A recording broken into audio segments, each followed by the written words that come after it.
Good afternoon and welcome to a very special interview show of the Prode. It has been nearly 3 years since Russia's illegal war against Ukraine began, and the number of casualties continue to rise. As we find ourselves in 2025 with Russia's aggression showing no signs of abating, it is more critical than ever to examine the underlying factors behind this conflict and explore how the global community can work together to put an end on Russia's continued hostilities. Joining me to shed the light on these pressing issues is Dr. Michael Toomey, a lecturer in international relations at the University of Glasgow and a renowned geopolitical expert. Dr. Toomey, thank you so much for your time with us today and a very warm welcome to the show. Thank you very much. Good to be Uh, here. Dr. Toomey, as we enter 2025, how would you assess the current state of conflict in Ukraine? Has Russia's strategy evolved, and how has been Ukraine responding on both military and diplomatic fronts? Um, so I suppose I'll answer the latter first. I mean, I think today, obviously Ukraine has, generally speaking, overperformed in the conflict, like massively overperformed, relative to how it was expected to go. I mean, if you go back to 2022, it was expected that, Ukraine would fold within a couple of days, matter of weeks at most, and that, Russia would march into Kiev, the Russians would march into Kiev and, take over. Obviously, that hasn't happened. The Ukrainians have launched numerous effective, successful campaigns. They've defended the center and western parts of the country very well. They've fought hard in the east, and they performed much better than has been expected of them by the policy community, by much of the academic community, and so on. So yeah, now if we talk about the Ukrainian diplomatic strategy going into 2025, it's an interesting one because so obviously the where we are in the conflict now is that, I mean, people have been saying this for a long time, and like I said, I'm not a strategy expert, but it does seem to be on a bit of a kind of a on a knife edge. The conflict is in that it seems that there things could tip in one way or the other very, very fast. So obviously the Ukrainians launched their own incursion into Kursk in Russia, successfully capturing, holding territory in Russia for quite a while. The Russians are launching massive counterattacks, massive incursions in the east, like showing huge numbers. And when I say massive incursions, I mean in terms of the amount of numbers and material that the Russians seem to be throwing at the Ukrainians. Not so much in terms of their gains. They have been making gains, it seems, but not, not absolutely massive ones, but incremental gains here and there. And they are trying to drive the Ukrainians out of Kursk at the moment. Now, obviously, the big kind of development in the last few months was the election of Donald Trump, who's going to take over in the United States in about 2 weeks' time. And Trump has repeatedly in the past talked about solving the conflict in 24 hours or solving the conflict very, very fast. One of his incoming cabinet members or advisors, I'm not 100% sure, Keith Kellogg, has put forward a plan which is either they will present a peace plan, and if the Russians seem to be engaging faithfully, then they're going to put pressure on the Ukrainians to accept the peace deal.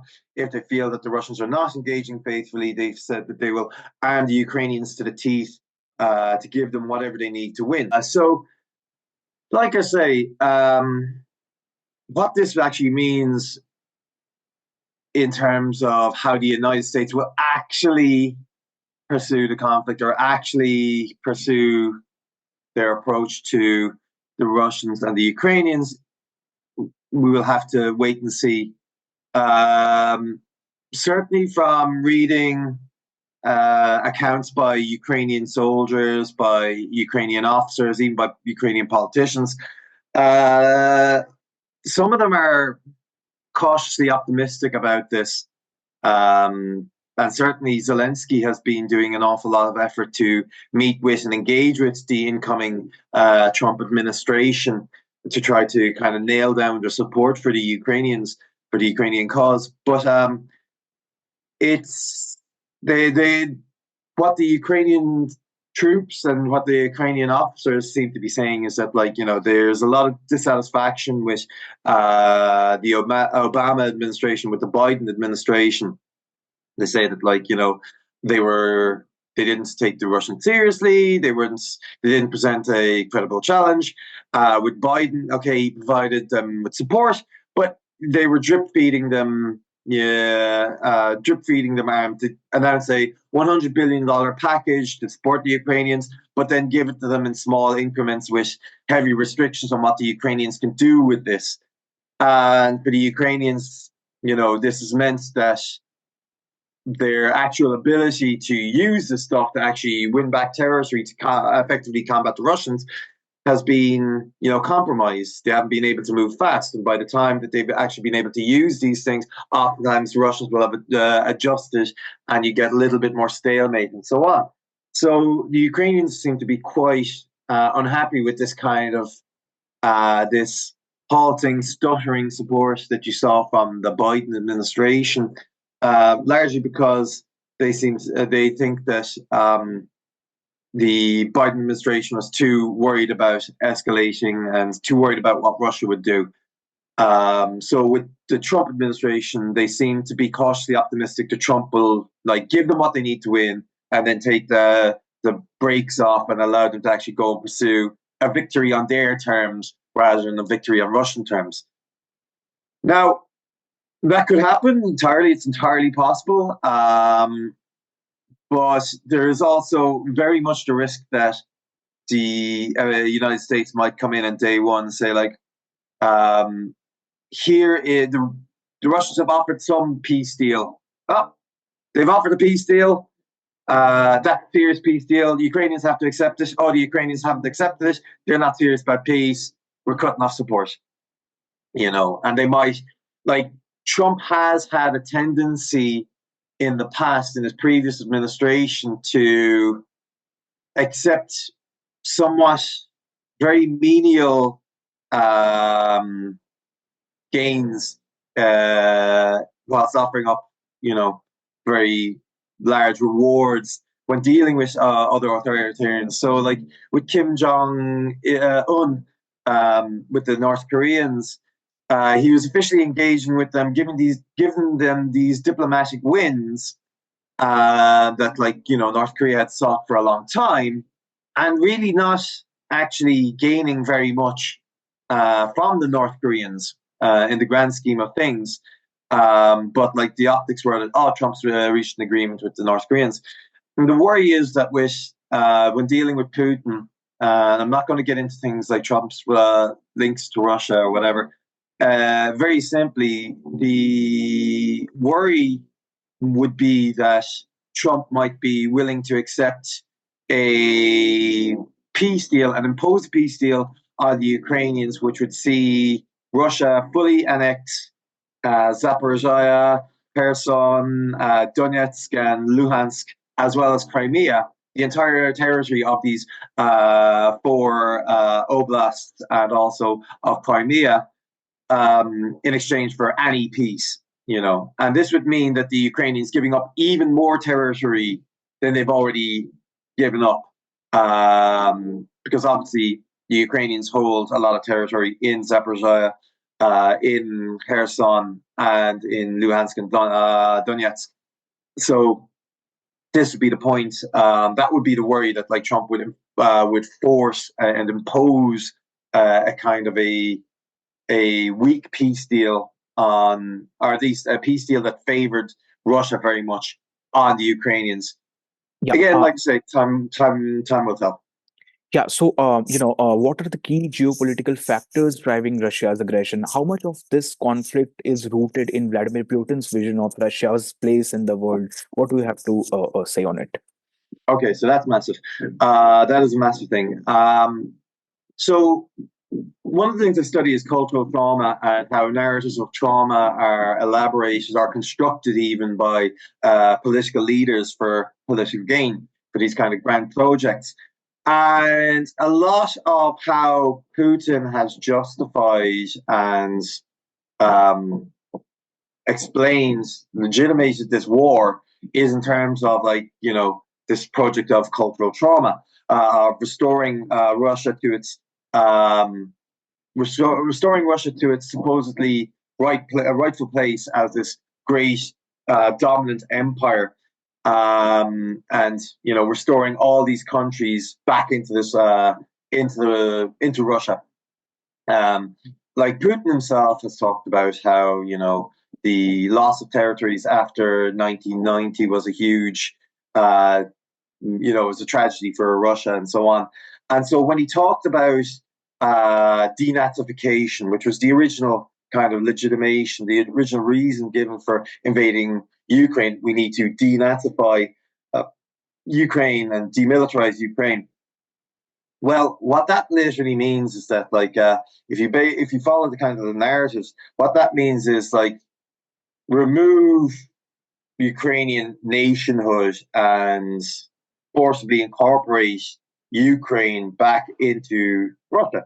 Because the idea is that, as Putin tells it, and this is not true, but as Putin tells it, Ukrainians and Russians are the same. They're brothers. The Ukrainians are little brothers. The Russians are the big brothers. But, they're brothers. So they're basically all the same. The only people who are, pulling Ukraine away from Russia are Nazis, supporters of Banderites or whatever. And, the people who would have been collaborating and colluding with Nazis during the Second World War. And so, as a result, anybody who supports Ukrainian nationhood and Ukrainian independence is, by definition, a Nazi. So you need to denazify Ukraine by incorporating it back into Russia. And, if you look at what Alexander Dugin, he's one of Putin's primary advisors. Dugin is a big subscriber to this theory of geopolitics by a guy called Alfred Mackinder, called the theory of the heartlands, which is basically if you control Eastern Europe, Ukraine, Russia, this is the breadbasket, the heartlands, the core of what Dugin calls, or what Mackinder calls, the world island. And the world island is basically Eurasia and Africa. And if you can control the heartland, you control the world islands. You can control this massive swath of territory. You can exert power outwards from Eastern Europe and Russia to Western Europe, down to Africa, and out towards Asia. Right, and through that, basically, you have you can exert geopolitical control over the vast majority of the world, and isolate the United States, the Australians, the American sphere of influence, and so on. And so, in that sense, then, winning in Ukraine, recapturing Ukraine, and potentially Latvia, Lithuania, Estonia, parts of Poland, Bulgaria, Romania, who knows where else.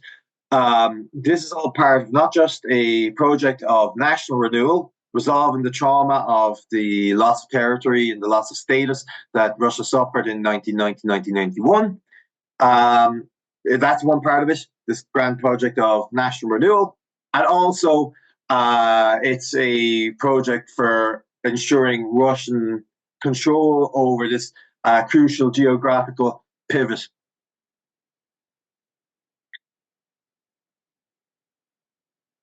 That's the end of my answer. Yeah, you talked about the United States. Now coming to the international community. So, the international community that imposed several sanctions and provided military aid to Ukraine. But, these measures seem insufficient to end the conflict. So, what more can global powers and organizations around the globe do to deter Russia and support Ukraine effectively? Because if you look at the kind of support which has been provided, has been has not been enough to pull Ukraine out of the conflict, and it is 2025 and the war continues and people continue to lose their life.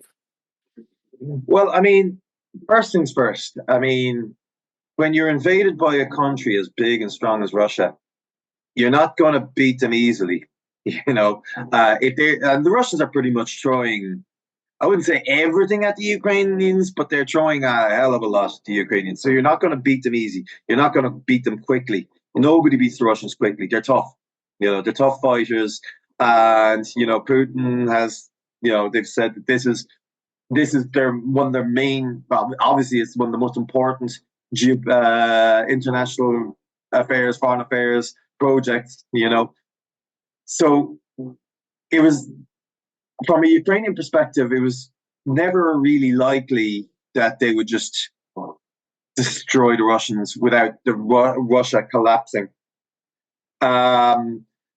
So the idea that the conflict should have ended by now, I mean, sometimes I'm a little bit, should it have? I mean, ideally it would have on Ukrainian terms, because for me at least anyway, because obviously cards on the table, I'm much more sympathetic to the Ukrainian cause than I am to the Russian cause, which I'm not at all sympathetic to, as far as this conflict goes. But yeah, it would have been great if the Russians could have collapsed and the Ukrainians could have counterattacked, defeated them, driven them out of Crimea and everything in 6 months. But it was never likely to happen.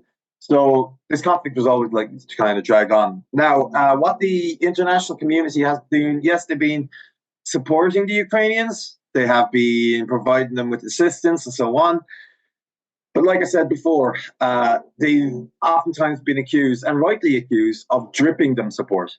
So, obviously you have, like, let's say, Olaf Scholz, the outgoing Chancellor of Germany, holding up armed exports of tanks and exports of German munitions or German weapon parts or components to Ukraine out of fears of escalation. Biden signing off on giving the Ukrainians, let's say, long-range tactical missiles, but only like months after the Ukrainians asked for it, signing off on giving them F-16s, but with very restrictive kind of circumstances under which they can use them. So if the allies of the Ukrainians wanted to help them, they could take off some of these breaks and actually just give them the support, give them the weapons they need to win. Personally, I have a hunch that if the Ukrainians could hold on for 6 months to 9 months more, I think the Russian economy is in dire straits, and I think that they might actually, you might start seeing the kind of the cracks internally necessary for Russia to actually weaken sufficiently that the Ukrainians could actually win the war. But again, 6 to 9 months is quite a long time when you're losing hundreds of thousands of people weekly, and it's people have been predicting the death of the Russian economy since 2022, and it's still tipping over. So it's difficult to say, but like I say, if the West want to, and to be clear, in terms of those actually actively supporting the Ukrainians, it is largely just the West, NATO, the EU, the United States, Canada, Turkey to a limited extent, Israel to a more limited extent, and so on, that have been supporting Ukraine. Yeah. But yeah, if they wanted to support them, take off the brakes. We talked about the states and other Western nations. Now, coming to other global players like China and India, how do you analyze their stance on the Ukraine war? What are your views on the same? So I don't know tremendous much about Indian politics. I know that India originally, there was a lot of hope in the West that the Indians would, support Ukraine and support international law. But the Modi regime has seemed to continue to be quite, how should I say, if not favorable, if not supportive of the Russians, then certainly not antagonistic to the Russians. They've not been against the Russian cause. And obviously, Russia and India, or the Soviet Union and India, have relatively long-term links. And there's, there's plenty of reasons for why India would have a kind of a historical predisposition more towards supporting Russia than towards supporting the allies of, let's say, the UK, for instance. Now,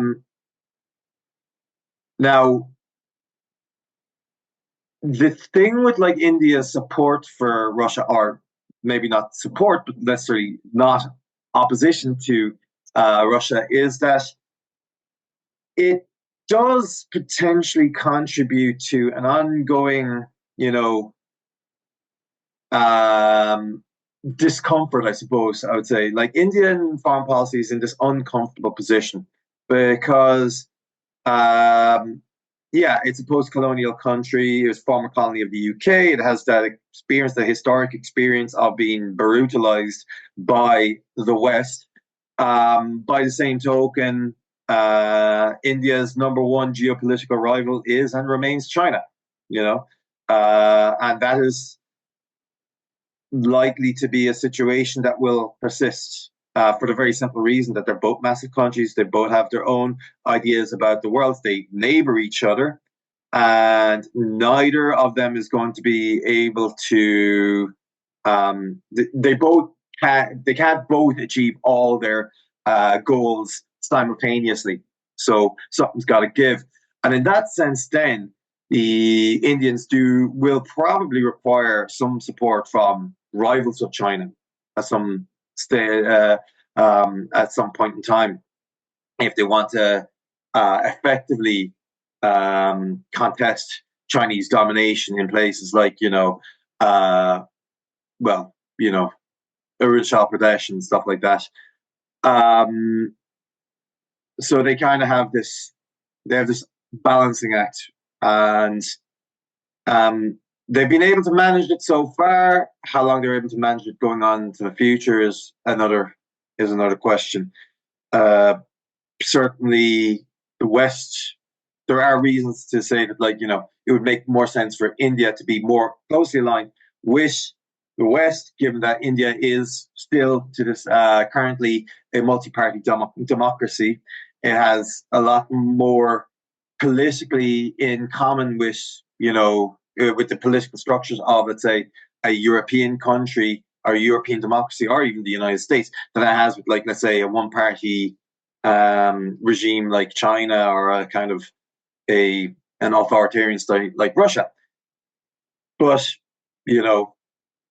even with that, they might also value that relationship with Russia. For China, there is an awareness in China that their support for Russia, is a lot more, how should I say, clear than the Indians. I don't think the Chinese are, how should I say, opposed to the Ukrainians, but they are much more supportive of the Russians. And there's several reasons for this. First of all, and the most important one is, again, geography. If China has a negative hostile relationship with Russia, then China is controlled. China is boxed in. They have a massive border with the Russians. That means that they have to have divert resources to dealing with that. They have to manage a border with India, and then they also have the issues in the South China Sea. So, for the United States, it would be, and Trump has been quite clear about this, he'd love to peel Russia away from China and bring Russia into a kind of friendlier, supportive relationship with the United States, similar to how Nixon did in reverse with China and the USSR. And in that case, if the Russians were more aligned with the United States, then the Chinese would be in big trouble. And this is one of the reasons why I think the Chinese will continue to support Russia, because they are kind of reliant on that. They need that. They have that main, the important geopolitical consideration. In addition to this, obviously, it's not a bad thing for China to have a vassal state which is as big, strong, as militarily powerful, but economically weak, but with loads of resources as Russia. That's not a bad thing for them. So the Chinese support for Russia makes an awful lot more sense. And I think they will continue to support them, even if they are aware that it's costing them some relations with Europe, which weren't necessarily negative. It does. China's relationship with the EU, with Ukraine, they once had a very positive relationship with Ukraine. The relationship with the rest of the EU is not necessarily a negative one, but it is beginning to get a little bit more tense. But the bigger issue would be if the choice between being friends with these Europeans who are economically powerful but far away, are being friends with these Russians who are economically weak but militarily strong, lots of resources, and they're next door. They'll probably take the Russians. India's position is probably a little bit more, how should you say, India will have to make more tough decisions in the mid to long run than China. Yeah. So now coming to the pathways to peace. So is there any realistic pathway to peace in the near future? And what role can diplomatic negotiations or mediation by neutral parties play in achieving a resolution, if there is any? Yeah, there's a couple of pathways to peace, but depends on what sort of peace. You know, Trump could Trump could get into power, come into power 20th of January, and he could create peace tomorrow by saying no more support to the Ukrainians. Russia, do whatever you want, and the Russians just bail in, and completely cut. The Ukrainians are completely cut off because the support the Ukrainians are getting from the EU isn't sufficient to keep them going, because the EU just doesn't have enough, guns, tanks, bombs, missiles, fighter jets to support the Ukrainians to the level the Ukrainians need. That would be a form of peace, but it'd be a very bad peace.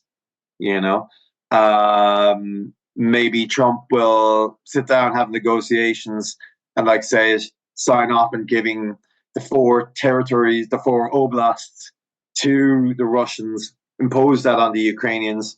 Again, that would be a peace, wouldn't be a very good one. It was have rewarded Putin for invading Ukraine. It was encourage him to maybe come back in a few years once he's rearmed, rebuilt his economy. Hopefully had some sanctions removed from him. Then he can come back for the rest of Ukraine. Another pathway to peace is that. So Zelensky has kind of mooted a potential peace deal whereby the borders are kind of currently frozen. The Ukrainians accept the de facto situation on the ground, that there are certain parts that are currently occupied and controlled by Russia. But they say, okay, we'll get this back diplomatically in the future, hopefully by engaging with future Russian regimes. So they would accept the situation de facto, but they wouldn't accept it de jure by law. And in order for this to go ahead, the Ukrainians would demand, something along the lines of, if not NATO membership, then British, French, German troops stationed in eastern Ukraine, or what's left of eastern Ukraine, so-called tripwire troops, which are basically if, let's say, the Russians were to launch an invasion, they would end up running straight into this British base, and they'd be fighting British troops, and then Britain would be involved. And this would this would hopefully act as a deterrent for Russia. And also arming Ukraine to the teeth so they could defend themselves. He's talked about this idea of being a bigger Israel, in the sense of being like this hyper militarized, very, very strong, very well armed country, which is faced by, very big, very potentially dangerous rivals. And that would be another path to peace. The fourth path is probably the least likely in the immediate term, is that, the Russian economy collapses and the Ukrainians win, and they drive the Russians out of all four oblasts. They take back Crimea, and Russia descends into some sort of chaos and anarchy. I don't see that kind of happening.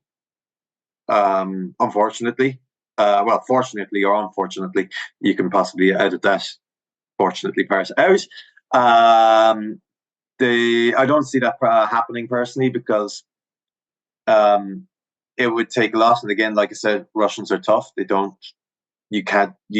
beat them easily at fighting.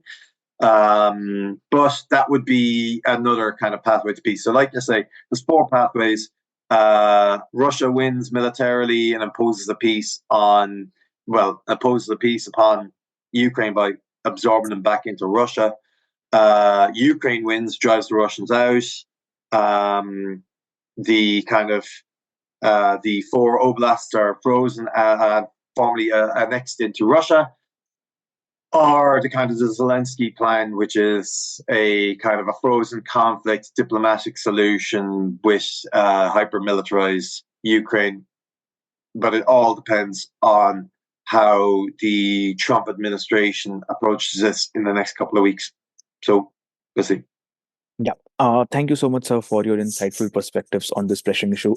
It's clear that the global community must continue to engage constructively, balancing diplomacy, support, and resilience in addressing the multifaceted impacts of this war.